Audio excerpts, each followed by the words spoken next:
Bernard de Montréal, la genèse du réel. Chapitre 51.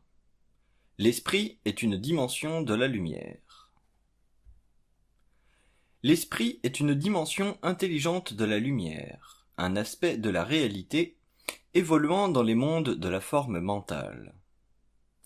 Il constitue le plus haut niveau d'intelligence créative qui soit, et sa nature n'est pas souillée par les plans inférieurs de l'expérience évolutive.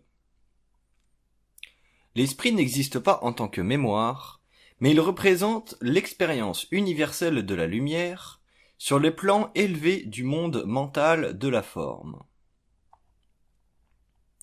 L'évolution de l'homme dépend de son lien avec le mental de la forme, ou monde de l'esprit. L'esprit se revêt de la forme pour se présenter à l'homme, et la forme qu'il crée pour se manifester et communiquer avec lui dépend toujours du niveau de conscience de l'être lui-même. Lorsque l'esprit utilise la forme, il la rend sensible au sens inférieur dans la mesure où il ne trouble pas le mental et l'émotif humain, qui ne sont pas encore ajustés à sa lumière et au rayonnement de la clarté absolue. L'homme ne reconnaîtra parfaitement l'esprit que lorsqu'il sera tout à fait fusionné avec lui, afin que le mortel ne souffre pas d'une trop grande dissociation de ses corps subtils, ce qui risquerait de faire de lui un être végétatif ou spirituellement condamné à la perte de toute identité. L'esprit est une dimension de la lumière en évolution dans le monde mental. L'âme de l'homme peut se manifester à lui, car le plan astral de la mort fait partie des dimensions inférieures de l'ordre universel. Mais l'esprit ne se manifeste que rarement à l'homme, car ce dernier ne peut le recevoir que sur le plan mental supérieur. Puisque l'homme fait encore partie de l'involution, l'esprit ne peut mettre fin aux lois involutives tant que l'homme n'aura pas fusionné avec lui. Alors seulement, le principe de la fusion s'étendra sur la Terre. Le développement d'une conscience supérieure et mentale permettra à l'humain de supporter la vision de son esprit, son double, son identité réelle, cosmique et universelle. La fusion mettra fin à l'involution, et l'homme connaîtra une nouvelle époque, au cours de laquelle les forces de la lumière s'uniront à lui pour renverser la mort. Il faut voir l'esprit comme une dimension de l'homme sur un plan de la réalité, à laquelle il n'a accès qu'au moment où il entre en relation universelle avec elle, sur le plan mental de sa conscience en évolution. Avec l'évolution du mental humain, la science de l'esprit s'ajustera à la conscience nouvelle de l'homme, qui harmonisera sur les plans matériels et psychiques la vision de la réalité, selon le mode d'énergie psychique en voie d'évolution. L'évolution de la Terre et celle de l'homme se font dans un même temps et dans un même rapport, tant sur le plan matériel que sur les plans subtils de la matière animée par l'esprit, cette forme humaine lumière que l'on retrouve dans les archives du plan mental, lorsque l'être entre en relation étroite avec l'essence de son être universel. L'homme nouveau découvrira que la limitation que connaît l'humain face à la compréhension du réel est proportionnelle à la condition psychique de son temps planétaire. Mais il verra aussi que cette condition change dès que le temps planétaire de l'homme change, c'est-à-dire dès qu'il commencera à vivre le temps de l'esprit. Ce constat universel ne peut être atteint par l'homme que dans la phase terminale de son apprentissage sur le plan matériel. Le temps psychologique est à la mort ce que l'espace est à la matière. Mais l'homme involutif ne peut vivre du temps de l'esprit, car il ne fait pas partie de son univers, puisque l'énergie astrale involutive est trop présente en lui. Lorsque nous parlons du temps de l'esprit, nous ne parlons pas du temps de l'homme ou de la mort, nous parlons plutôt de la vitesse de déplacement dans les éthers universels, d'une énergie responsable de la création des probabilités servant à l'expérience de l'homme. Ce processus est nécessaire tant que ce dernier ne sera pas libéré de la mort ou de son influence sur le plan matériel, coincé qu'il est par l'émotivité caractéristique de la race à laquelle il appartient. Comme l'esprit est une dimension du mental supérieur, l'homme futur ne le considérera plus comme une partie extérieure à lui-même, mais bien comme une dimension nouvelle de sa conscience universelle. C'est alors que l'homme découvrira son identité et pourra enfin prendre le contrôle sur sa destinée. L'homme involutif croit que l'esprit est une partie extérieure à lui-même, car il est encore incapable de vivre le poids psychologique de son absolu, à cause de son incapacité à supporter le vide mental de sa conscience. L'homme de la Terre est ainsi obligé de faire appel à des forces astro-spirituelles, alors que lui-même représente des forces encore plus grandes, celles de la lumière du mental supérieur. Ce n'est pas un accident de l'involution qui rend l'homme capable de penser subjectivement pour réaliser son être-té. Sa conscience aura dépassé les limites psychologiques de sa conscience primaire et planétaire pour vivre de la lumière de sa propre réalité multidimensionnelle. L'homme cessera alors d'être un homme dans le sens historique et inventif du terme, pour passer à un nouveau stade d'évolution, où la qualité de sa conscience fera de lui un être total et différent sur le globe. Ce sera l'origine de la 6e race racine. L'homme nouveau comprendra l'esprit et sa réalité lorsqu'il démystifiera la nature de son mental involutif. Cet aspect constitue le plus grand obstacle à la compréhension de l'énergie de l'intelligence. La conscience psychologique involutive est une caractéristique de la race humaine, et elle prendra fin chez l'homme nouveau lorsque la science du mental lui sera donnée au cours de la prochaine évolution. La pensée doit être comprise à partir d'un plan supérieur du mental, sinon l'homme est forcé de l'utiliser rationnellement pour boucler le cercle de sa propre limitation face à l'infinité du mental créatif libre du connu. Tant que l'homme ne dépassera pas ce mental psychologique, il demeurera prisonnier de sa pensée subjective et rationnelle, et ne pourra déchirer le voile de la pensée pure, cachée derrière sa conscience planétaire et astralisée.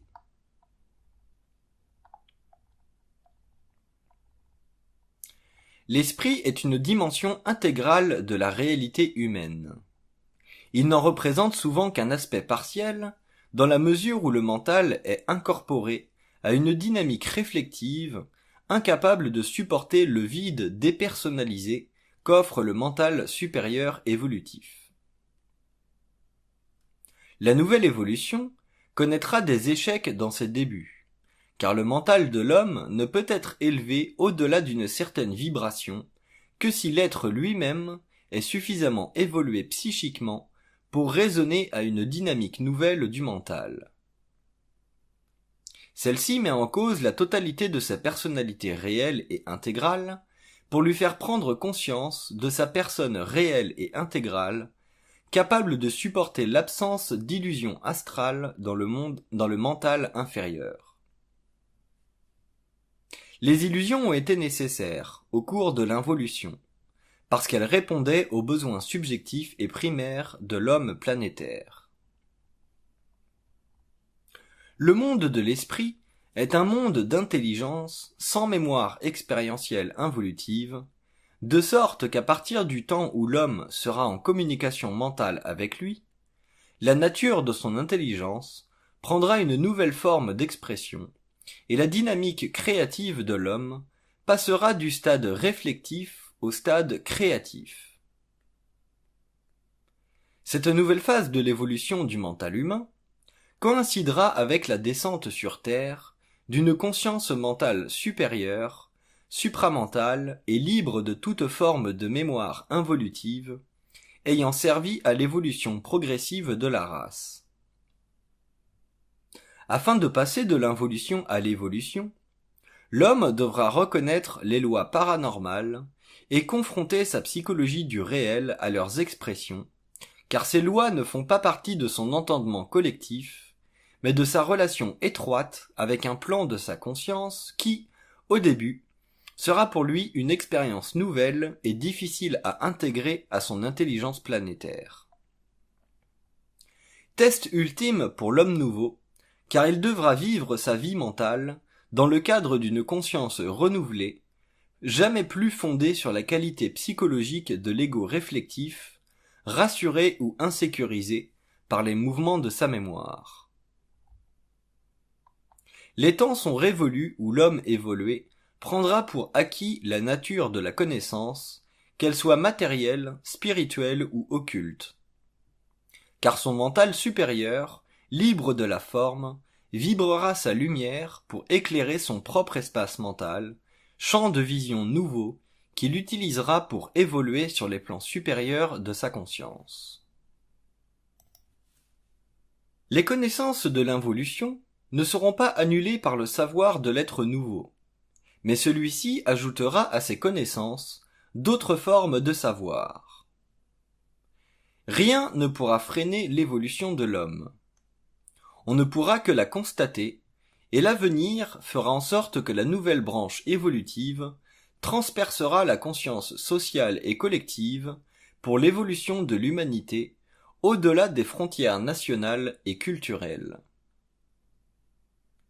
Les lois de l'esprit sont aussi étrangères à l'homme de l'involution que celles de l'énergie universelle. Voilà pourquoi la prochaine époque sera témoin de phénomènes que seuls pourront expliquer les êtres les plus évolués. L'involution fut à l'âme ce que l'évolution sera à l'esprit. Autant l'homme involutif fut lié à l'évolution progressive de l'âme et de la mémoire, autant l'homme évolutif sera lié à l'évolution universelle de l'esprit, dans la mesure où il pourra supporter le vide mental relié à la nature de la nouvelle intelligence. La conscience supramentale sera de moins en moins réflective à mesure que l'homme développera le centre mental de cette énergie par rapport à l'intellect. Il grandira sa vision mentale de la matière et de la vie qui la sous-tend, de sorte que la science future dépassera de beaucoup ce que les rêveurs scientifiques d'aujourd'hui préconisent pour l'avenir, car les rêves de l'homme d'aujourd'hui ne représentent que l'ébauche temporaire d'une civilisation qui a atteint le stade final de l'analyse des catégories, alors qu'elle n'a pas encore compris le mystère de la pensée. C'est à partir de la nouvelle conscience que les catégories seront remplacées par l'actualisation de la volonté et de l'intelligence créative, qui donneront à l'homme le pouvoir sur la forme en laissant la catégorie derrière. Car celle-ci ne pourra plus alors justifier le pouvoir infini du mental qui aura la faculté de donner à la forme la dynamique nécessaire pour parvenir à des fins évolutives qui dépassent l'aspect rationnel de la vie lié au monde de la mort. L'involution a permis à l'homme de développer ses principes inférieurs. Pour ce faire, il dut perdre conscience afin d'établir un lien profond avec la matière, un peu comme la plante doit pousser ses racines dans la terre avant de se nourrir du soleil. L'esprit, c'est le soleil de l'homme, d'où il peut tirer ses ressources à l'infini. Mais ce soleil brûle la conscience si elle n'est pas auparavant préparée à le recevoir. Voilà pourquoi la descente de la conscience supramentale sur Terre sera précédée d'une instruction qui établira une science de l'esprit afin que l'homme prenne mesure de sa réalité psychologique avant de percer les voiles de son psychisme universel.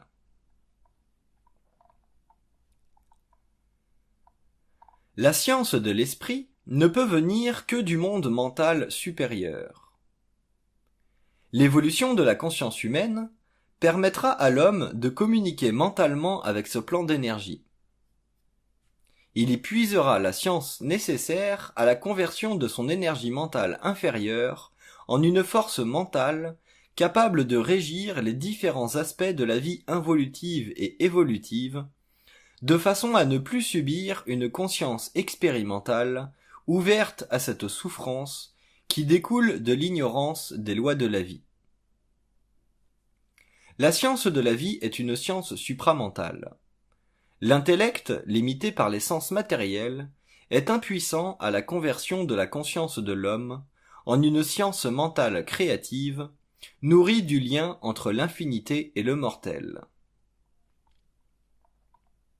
Comme l'homme nouveau explorera la nature du réel sur différents plans de la réalité, sa conception du monde intérieur et extérieur sera partagée parfaitement entre sa conscience universalisée et sa conscience planétaire.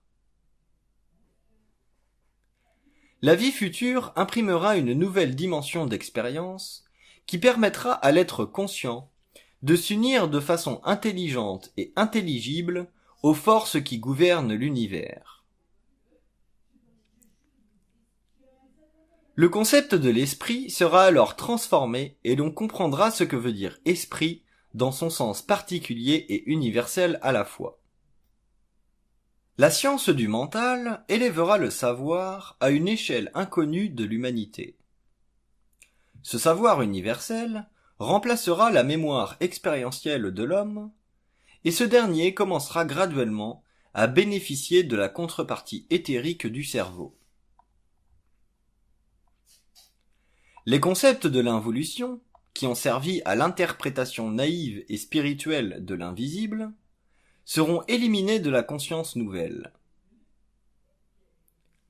Un nouveau vocabulaire, vibratoire et puissant en résonance, apparaîtra sur Terre, donnant à l'homme le secret au son qui commande la matière. Le mental humain sera transformé à la profondeur du psyché, et l'homme comprendra que l'évolution de son espèce n'a rien de commun avec les lois matérielles de la probabilité. La probabilité ne représente que l'impuissance du mental inférieur face à la vaste réalité qui alimente les sens matériels de l'homme involutif. L'esprit veut dire énergie intelligente, apparentée à l'évolution totale et indivisible de l'être humain. Cette compréhension élèvera le niveau de la science sur tous les plans, et l'homme nouveau vivra cet état de fusion avec une force créative que la Terre n'a jamais connue, et qui le libérera de sa condition planétaire. L'esprit est lumière et intelligence à la fois, mais son ordre dépend de son expérience à travers les temps ou les époques où il a précédé la création systémique des différentes formes de vie en évolution dans l'univers. L'involution a servi à l'évolution planétaire de l'homme. Le mental inférieur est caractéristique de l'ignorance involutive malgré le développement de la science matérielle. Celle-ci sera élevée par l'intelligence intégrale avant que la Terre ne puisse redevenir ce qu'elle fut déjà avant le partage de l'humanité. Il est inutile que l'homme cherche à comprendre intellectuellement des choses qui ne se comprennent que sur un plan où l'ego a enfin été libéré du connu. Le connu fait partie de l'involution et du pouvoir de la mémoire sur l'homme, alors que les forces créatives de l'intelligence universelle créent sans fin de nouvelles formes de vie dans le but d'élever la qualité de la conscience dans l'univers en général et en particulier dans cette partie éloignée de la galaxie où vit l'homme.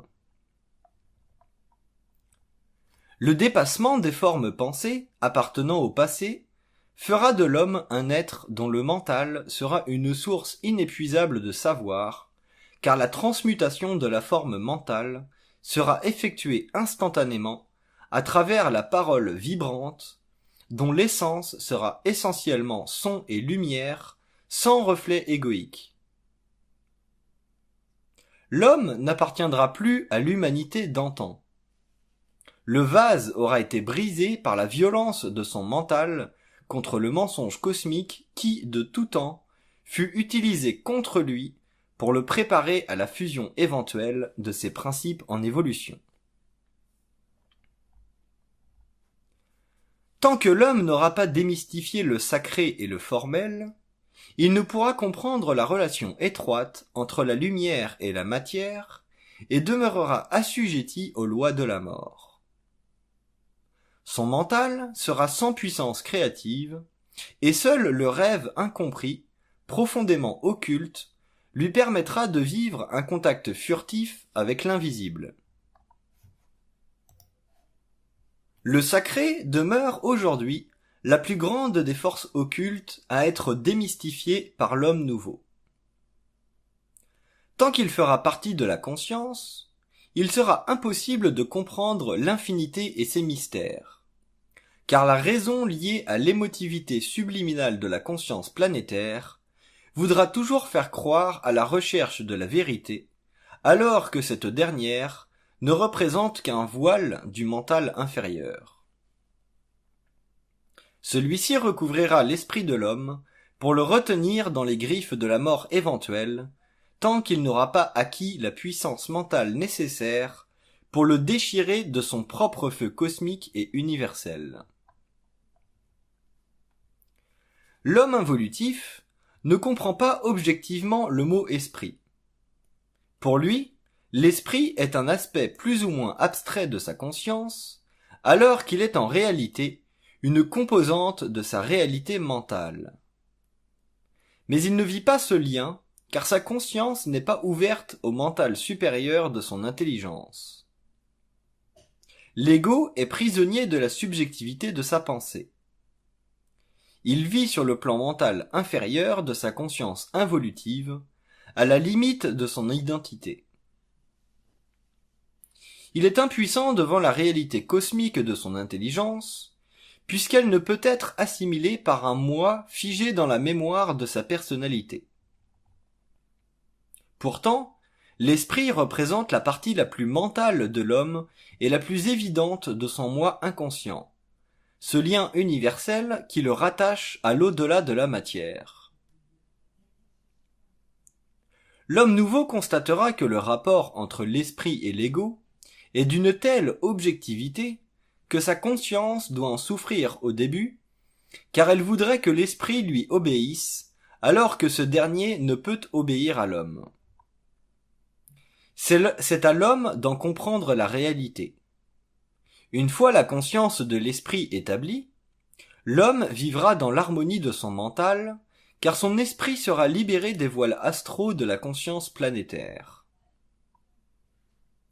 Depuis le début de l'involution, il croyait que sa science planétaire faisait partie de sa conscience créative, alors qu'elle ne fait partie que de la relation entre les forces lunaires de l'âme et l'ego prisonnier de sa matière. La lumière n'est pas simplement un mot représentant une énergie. Elle est aussi une dimension de l'homme à laquelle il aura accès dans la mesure où il vivra de façon intégrale.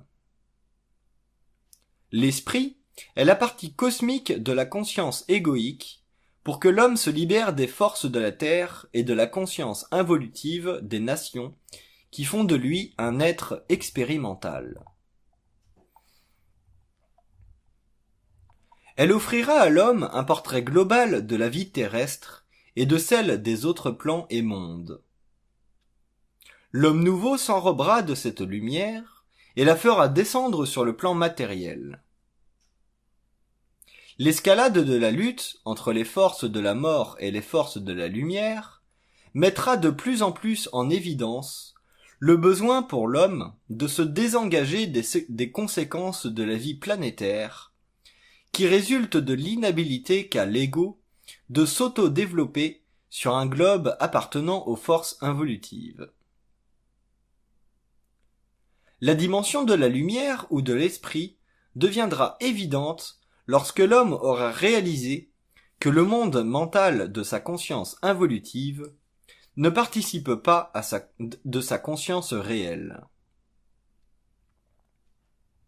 La Terre est un globe partagé entre les forces de la lumière et les forces de la mort, ce qui permet une évolution de la conscience fondée sur le pouvoir qu'a l'homme d'intégrer une énergie au-delà des conditions mécaniques des systèmes cosmiques. Comme la vie des hommes au-delà de la Terre ne fait pas partie de cette lutte, leur évolution systémique est beaucoup plus avancée que celle du système local. Par contre, les forces de vie nouvelles qui s'installeront sur le globe pourront s'intégrer parfaitement à l'homme, et ainsi deviendra-t-il, d'un point de vue cosmique, un être universel. La liberté sur le plan cosmique est un état d'esprit en voie d'évolution. Il n'existe aucune civilisation dans l'univers actuel qui connaisse la liberté dans le sens où l'homme nouveau et intégral la connaîtra, dans la mesure où le plan cosmique de l'évolution se poursuit, selon la vision cosmique de ses maîtres. La Terre future sera un siège d'études universelles, servant à la compréhension des lois complexes de l'énergie, qui ont toujours préoccupé les plus grands esprits civilisateurs des galaxies éloignées. L'homme en fusion possédera en lui-même le secret de l'énergie, à cause de sa relation unique avec son principe intelligent, le double, qui ne fut jamais totalement incorporé à la conscience des êtres matériels en évolution. Lorsque nous disons que l'esprit est une dimension de la lumière, nous faisons référence au fait qu'ils sont un, et que l'esprit ne deviendra lumière, dans la conscience humaine, que lorsque l'homme aura atteint un niveau de développement mental suffisamment développé pour voir à travers les voiles de l'esprit créés par sa mémoire. Le phénomène de la mémoire subjective est responsable de la détérioration de la lumière dans le mental humain et de l'atrophie psychique de ses sens supérieurs. Le mental humain, dans sa forme universelle, a le pouvoir de pénétrer dans les domaines obscurs du réel et d'en faire ressortir les aspects lumineux, c'est-à-dire la science totale. Comme l'esprit est à la fois une dimension de la conscience et une dimension du mental, l'homme nouveau verra à travers le mental, expression intelligente de sa conscience éthérique, équivalente à la plus haute vibration de lumière associée à l'énergie de ses cellules. Cette conscience lui permettra d'entrer en relation avec des mondes dont la densité matérielle se rapproche du monde de l'esprit. Mais l'homme devra, avant de pénétrer ces dimensions du réel, comprendre que sa pensée doit être libérée de la présence constante d'influx astraux qui la voilent et la paralysent psychiquement. La conscience humaine, éveillée à la réalité du monde mental, pourra, selon l'évolution des principes de l'homme, s'ajuster à la dimension de l'esprit.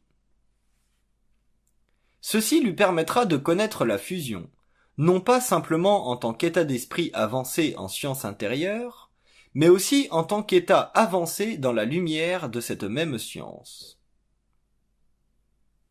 Parvenu à la science du mental, l'homme poursuivra son entrée dans les secrets de la lumière jusqu'à ce que la science de la matière devienne éthériquement compatible avec son esprit.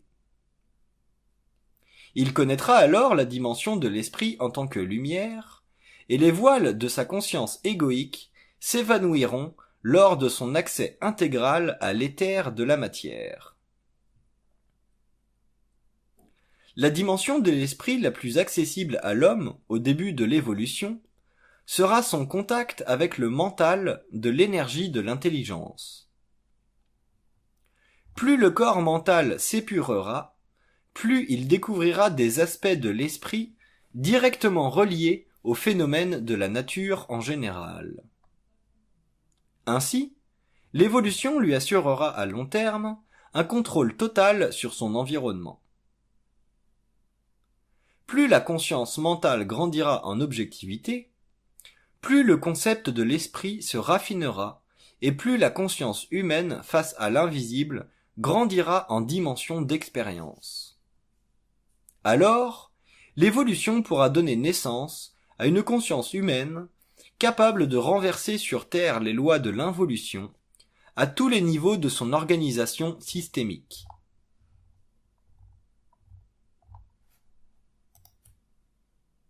Les dimensions de l'esprit font partie des niveaux de conscience de l'homme.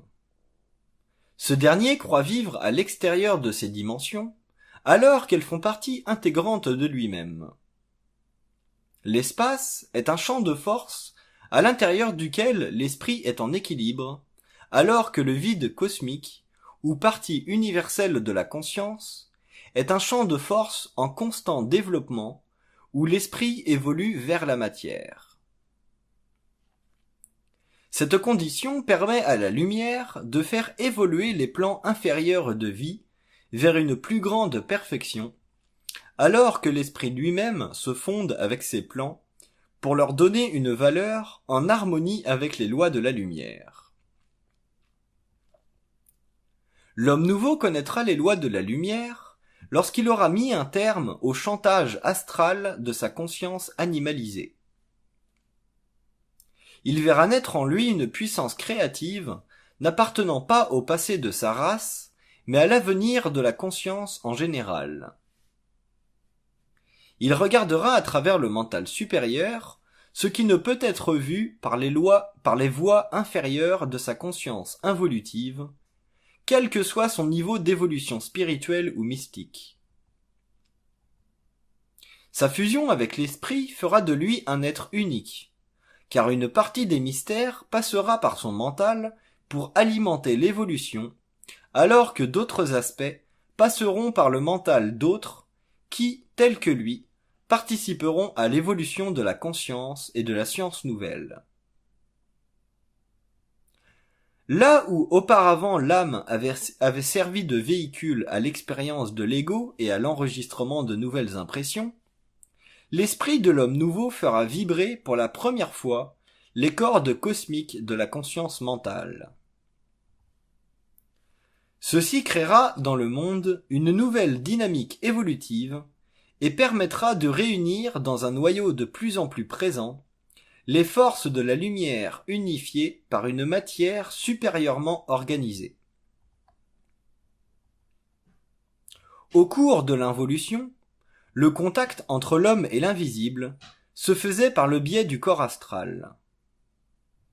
L'évolution future de la conscience permettra à l'homme de réunir en lui-même la faculté astrale de son corps éthérisé en spirale lunaire et, dans un même temps, le pouvoir de la vision double, c'est-à-dire de la dislocation psychique de l'âme par le toit de la tête.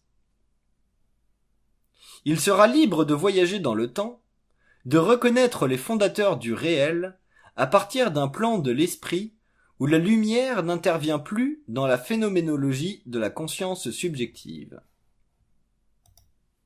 Il sera conscience totale, et ceci fera de lui un être supramatériel, non pas dans le sens qu'il n'utilisera plus son corps matériel, mais dans le sens où il se servira de son véhicule éthérique pour entrer en contact avec l'invisible et les sous-plans de l'ordre universel.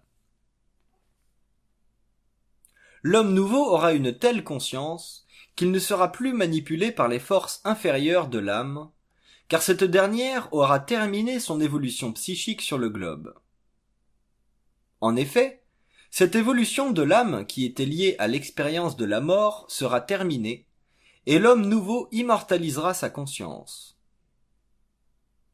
Son véhicule matériel ne représentera plus qu'une enveloppe temporaire nécessaire à l'évaluation psychique de son mouvement créatif à travers les plans subtils de la vie en évolution.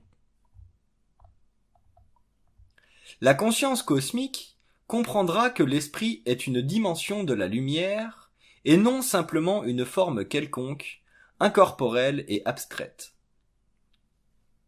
Tant que l'homme pensera à l'esprit de façon abstraite, sa conception sera équivalente à une projection de l'ego et ne servira qu'à le garder dans l'impuissance de son propre mental.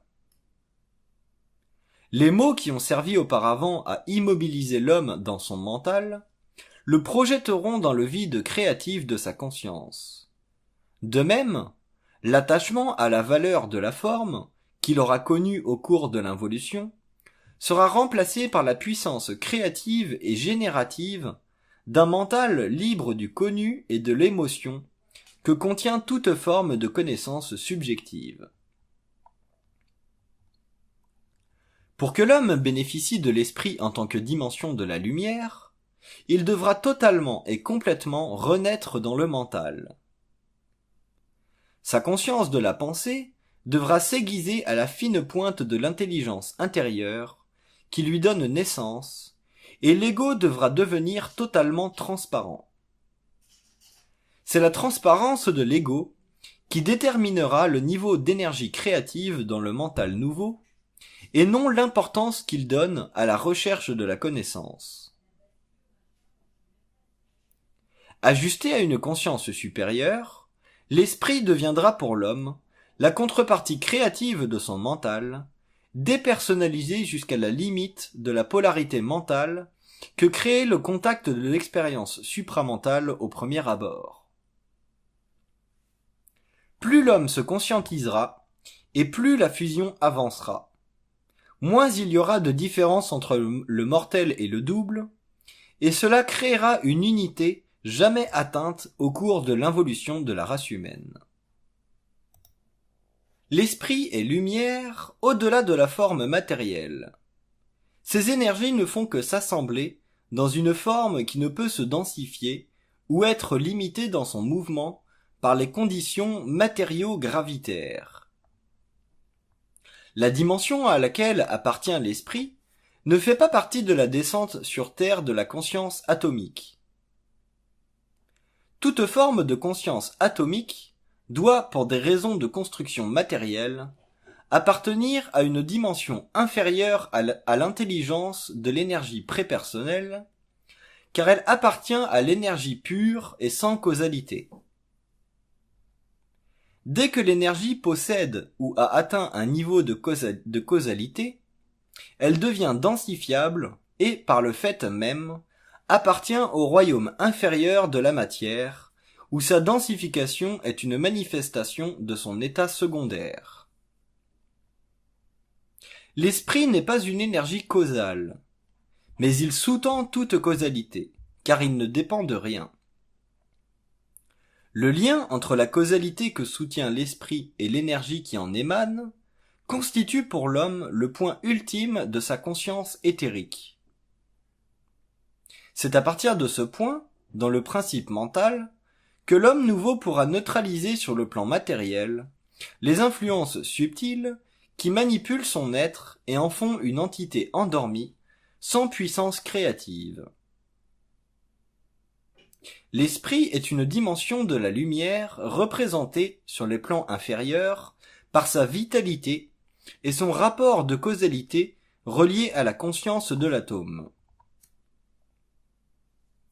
Il ne lui réserve sa participation que parce que la causalité lui permet de se manifester sur le plan matériel à travers les différentes couches de conscience qui le constituent pour permettre le développement d'une plus grande évolution des systèmes de vie.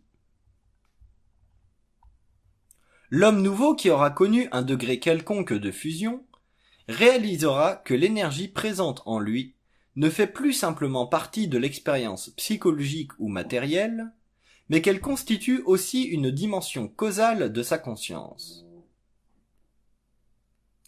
Cette dimension causale lui fera prendre conscience de la relation entre le plan matériel et celui du double, et la sensibilité extrasensorielle qu'il développera lui fera découvrir la présence en lui de ce que nous appelons aujourd'hui l'esprit. Cette lumière non personnifiée qui constitue la fondation voilée de son moi planétaire et l'expression cosmique de son moi universel et intégral.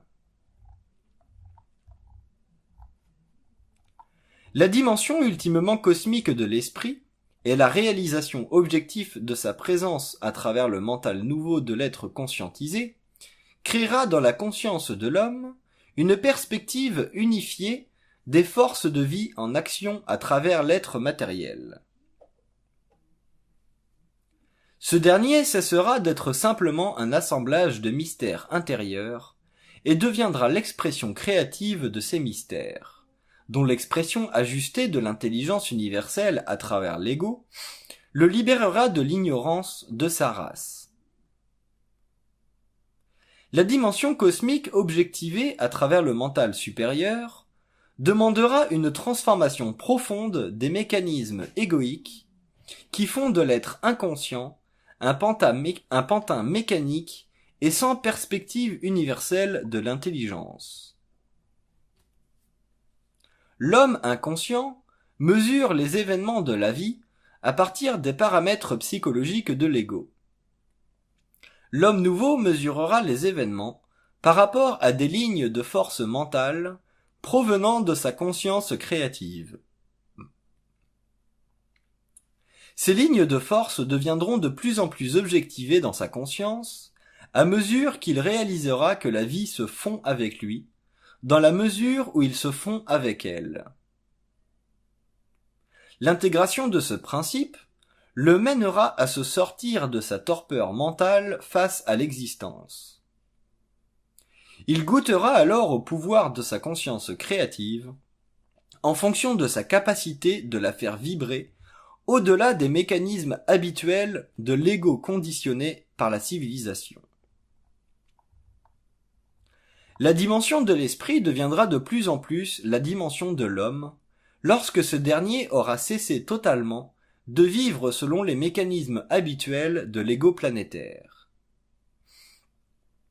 Quand il aura découvert que vivre est une manifestation de son énergie créative, et non simplement un processus mécanique relié à l'action de l'ego inconscient, il réalisera que toute relation avec l'esprit doit le mener éventuellement à une réconciliation avec la vie. Plus sa conscience grandira, plus il pénétrera la dimension de l'esprit, et plus il pourra exprimer sa conscience à travers le véhicule subtil et puissant de son corps éthérique. À ce stade de l'évolution, il manifestera sur Terre des pouvoirs qui transformeront sa civilisation et l'élèveront au-dessus de sa conscience morbide. La lumière de l'esprit ne sera plus simplement une projection philosophique ou une expérience astrale et mystique de l'ego, elle deviendra une réalité à l'intérieur de laquelle l'homme évoluera sans avoir à supporter les conséquences planétaires de sa conscience encore reliée au monde de la mort par le cordon astral.